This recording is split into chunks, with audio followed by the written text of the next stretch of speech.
fans of Raider Nation. I'm sorry, I never meant to hurt anyone. Raiders owner Mark Davis adding, I have accepted Jon Gruden's resignation as head coach of the Las Vegas Raiders.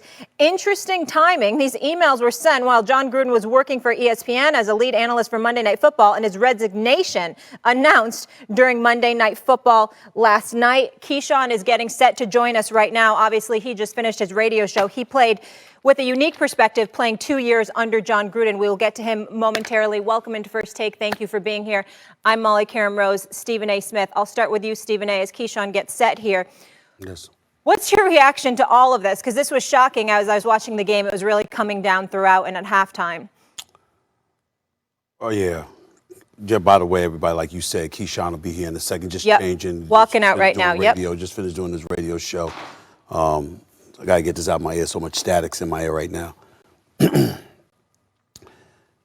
To say that this is stunning doesn't even begin to describe what this situation is. Yeah. Let me get this out of the way first. Real quick, Keyshawn is here. Good morning. Thank you for being with us. Thank you for the hustle. No problem. And grateful to have you. Yeah, absolutely grateful. Thanks a lot. To say that this is stunning doesn't even begin to describe how we all should feel right now. A couple of things. Number one, yesterday, you weren't here. I was of the mindset that Jon Gruden shouldn't be fired, shouldn't be suspended, because it was one email from 2011. And then the next thing you know, this avalanche arrived last night. And you learned that it wasn't one email, but many. You learned it wasn't one email that happened in 2011. It was emails that started in like 2010 all the way to 2011, all the way to 2018. And let's get into the particulars, because before I even say all of that, let me say this. Jon Gruden's career is over. It's over.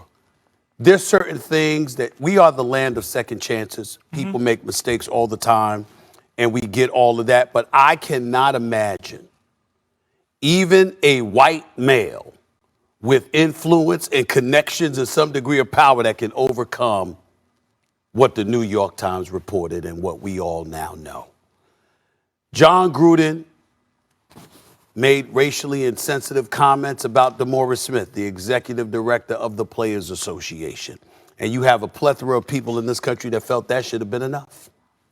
Then we learned that he was against the NFL bringing in a guy like Michael Sam, saying over via emails that the commissioner should not be encouraging then Rams coach Jeff Fisher to draft queers.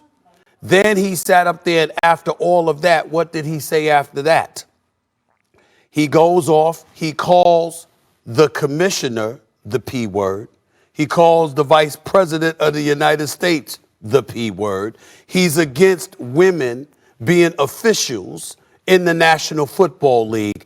I mean, you insulted blacks, you insulted women, you insulted folks from the gay community. The list just and went criticized player safety. And criticized. I was trying to reduce. I wasn't finished. I wasn't finished. I was saving that. Just wanted to make sure. Eric Reed, he said that Eric Reed should be fired for exercising his constitutional rights, because he had every right to do what he did, whether people agree with him or not. The fact of the matter is, you had a right to do it. He said the man should be fired.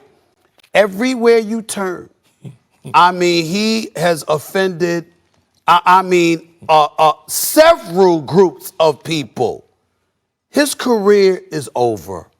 There's certain things, particularly in this day and age, you don't come back from.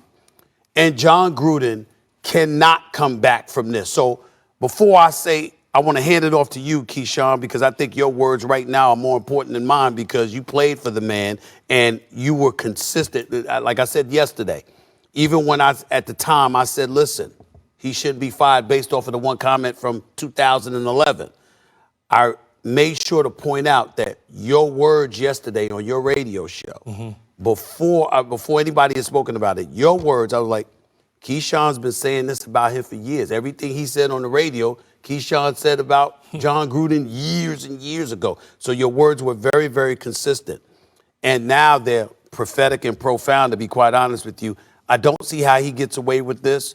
I don't see how he comes back from this. He hasn't gotten away from it, but how he comes back from this. But he ain't the only one. You, Bruce Allen, you know, you don't have a job right now. Good luck in getting one.